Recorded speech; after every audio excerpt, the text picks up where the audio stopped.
bukser, de er gået i to. De sidste 40 år har de nu været i brug. Der var presset for løgn, men det er der ikke nu. Men da jeg fik dem, var de nye og pæne. Der var jakke til, og den klædte mig så godt. Når jeg selv skal sige, det var jeg faktisk temmelig flot. Nu er farven gået af, den er nærmest gråt i gråt. Men da jeg fik den, var den nye og pæn. De gamle bukser, de gamle bukser, de gamle bukser, de var rare at have på. Men nu er de alt for små. De gamle bukser, de gamle bukser, de vil aldrig gå i klem. Og hvor jeg savner dem. Til min konfirmation fik jeg dem af min mor. Der var seler til og et lyserødt bord. Der var lomme mod syd, og der var en mod nord. Jo da jeg fik dem, var de nye og pæne.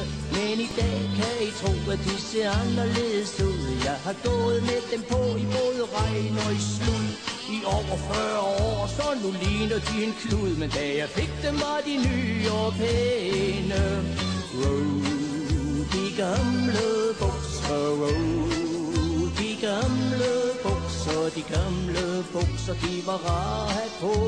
Men nu er de alt for små, ja de er så de gamle bukser, de gamle bukser, de vil aldrig gå i glem. Og hvor jeg savner dem.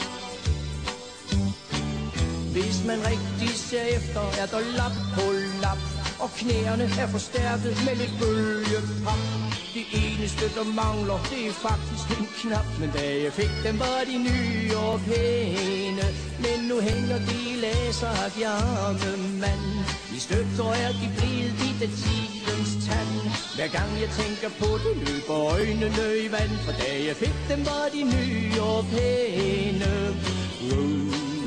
De gamle bukser, de gamle bukser, de gamle bukser, de var rare at have på. Men nu er de alt for små, ja de er så de gamle bukser, de gamle bukser. Den som ingen bukser har, han må gå hen og købe sig et par.